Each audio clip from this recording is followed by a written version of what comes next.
Ito po ang ating looping squeeze 2 cabin na po installer, compact folding, good for newborn up to 3 years old. Ayan, nahihiga po ito up to 20 to 25 kg. Okay? So may kasama siyang manual and then yung kanyang bag. Kompleto po ito with kanyang mga pads. Okay? So already sanitized na po ito. Kung medyo nadudumihan po kayo ng konti, pwede nyo po siyang i-rewash or i-wash and i-clean. Okay? Pero again, na-sanitize na po namin po ito. Kaya ang ganda pa po ng condition po nito. Check po natin isa-isa. So ito po yung kanyang canopy. Ayan.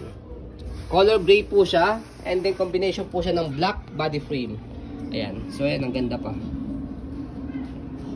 And then next natin yung kanyang pad. Harness pad. Ayan. Kompleto po yan. And then belt lock. Wala po siyang putol. Press nyo lang po itong gitna. Ayan. Okay. And then, yung kanyang front handle, yung kanyang pad, nandiyan na rin po yan, nawash na rin po yan. Press nyo po ito, ang kulay gray, kapag lalagay nyo po si baby. Okay? And then, zipper po yung pad na yan, para kapag winash nyo po, madali lang siya, na matanggal. Okay? And then, yung kanyang leg rest, ito leg rest yan. Adjustable po siya. Kapag nakaupo, adjust nyo lang po ito. Okay? Kapag naman po nakahiga, push nyo lang po ito. Yan. Okay? And then, higa natin para makita po ninyo. Ayan. Okay? And then, next natin, yung kanyang footrest. Ayan, yung tapakan ng paa. Okay? And then, yung gulong niya. Ang ganda ng gulong niya. Kasi, hindi siya pudpod, as you can see. Ayan, halos wala siyang kagamit. Okay? And then, hindi siya naninilaw. Means, hindi siya overused. Okay? So, para sa amin, close to light yung condition po siya. Ayan. Sa kanyang, close to light yung condition po sa kanyang gulong po, as you can see. Ayan. Okay? And then, yung kanyang body frame sa right side. Ayan. Okay, ang ganda pa ng body frame niya. As you can see. Ayan. Halos wala pa siya masyadong scratch talaga. Ayan. Makinis pa. Kaya sa amin pong masela na seller, pwede po ito sa masasela ng mga buyers po. And then, yung gulong niya sa likod, as you can see, ayan, then hindi siya naninilaw. Okay, and then makinis pa yung kanyang gulong. Makinis pa sa mukha ko. Ayan. Okay. So, tip namin sa inyo, para kung sakali, ayan, yung buhok dito, ayan, naipon, press nyo lang po, angat nyo lang po ito para matanggal siya. Ayan. So, nilinis na rin po namin yan. Okay, para gagamitin nyo na lang po siya. And then, angat nyo lang po nito ito, and salpak nyo po siya. Ayan, para hindi maipunan kayo dito ng buhok, smooth pa rin siyang umandar. Stopper, nakakulay green, naka-go. Baba nyo lang po siya color red, naka-stop. Okay? And then basket niya, ayan, okay na okay yung basket niya. And then sa pag-adjust po sa kanya kapag hinihiga, press nyo lang po ito. Okay? And then hahatakin nyo po ito kapag iuupo po ninyo. Adjust natin, ayan, okay?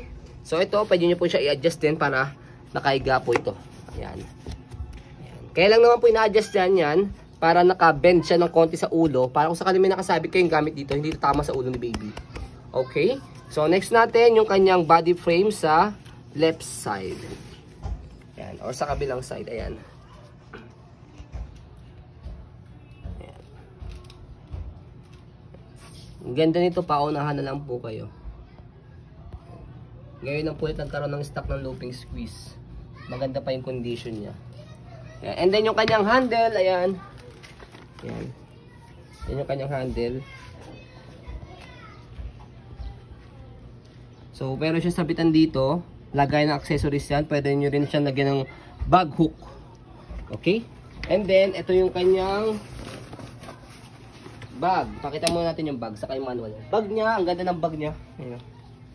Ayos pa. Nawash na rin namin tong bag. Okay? And then yung kanyang manual.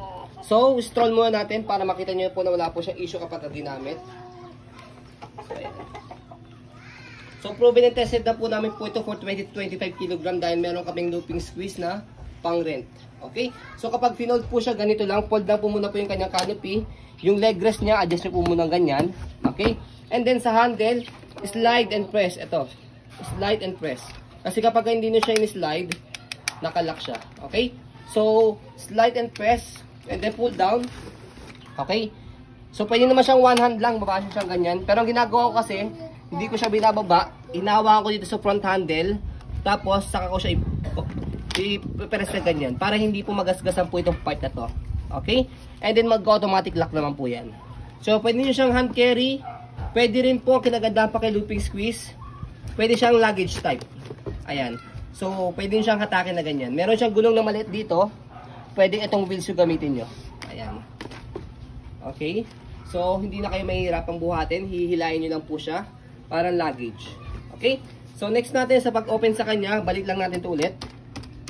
Ayan. So, bubukan nyo lang po itong lock niya sa gilid. Tapos, bukan nyo na po yung pinaka-handle niya.